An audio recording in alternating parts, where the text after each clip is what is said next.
So we're gonna start by drawing the HCP structure. I like to draw two squished hexagons and attach them with lines. I'll show you what I mean.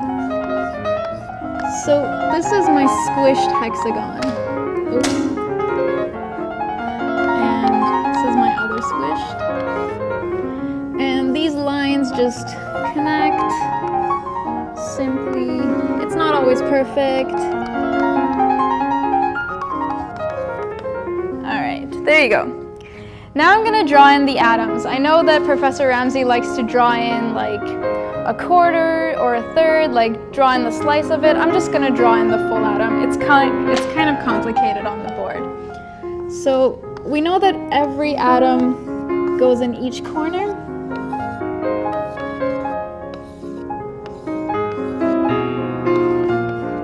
Okay.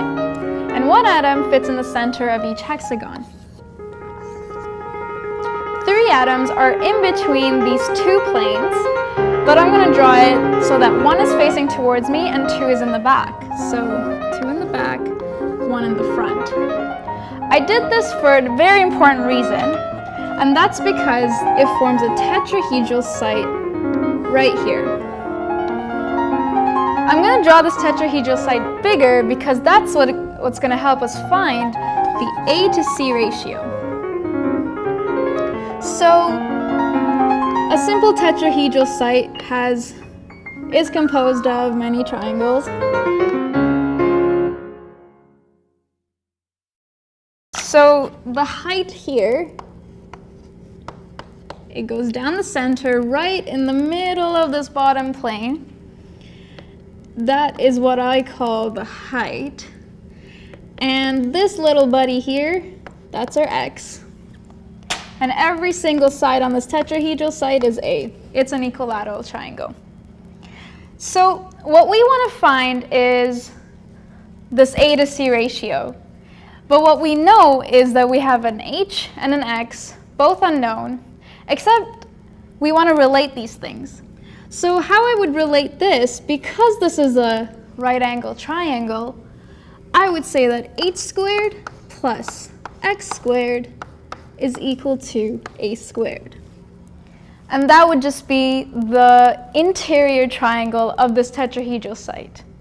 Now what we don't have is H and we don't have X, and I'm going to show you how you find that. H is actually really simple. If you look at the HCP structure, this little line here would be the H. And if you can see that, it's actually the halfway point.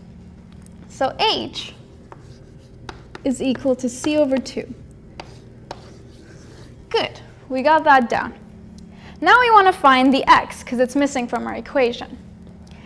I'm going to draw this bottom plane of this tetrahedral site bigger over here. So we know that A is on every single side, and the x is actually right here. To find, and also this is a 60-degree angle, which means that this is a 30-degree angle. So to find what this is, I'm going to extend a line halfway through the A towards the center, making this a right triangle. And if you know your sine, cosine rules, you can see that cos 30 is actually, so katoa, A over 2, which is this little section,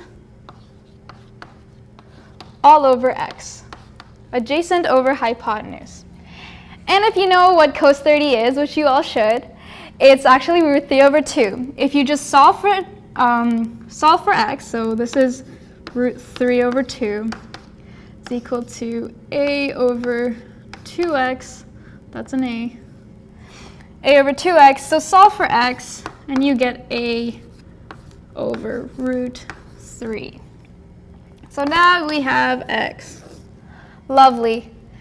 So this initial equation is what we're going to continue over here. H squared, C over 2 squared, plus x squared, so A over root 3 squared is a squared. Now we only have a's and c's in our equation. We can solve for the c to a ratio. Kind of easy, you gotta carry it through. It's kind of mathy. So c over 4, a squared over 3 is a squared. Take this to the other side. C squared over 4 is equal to, let's say 3 over 3, 3 minus 1, 2 over 3, a squared. All right, so I'm going to solve for c over here, and I'll say that c is equal to, so 2 root 2 over 3a. And that is the answer.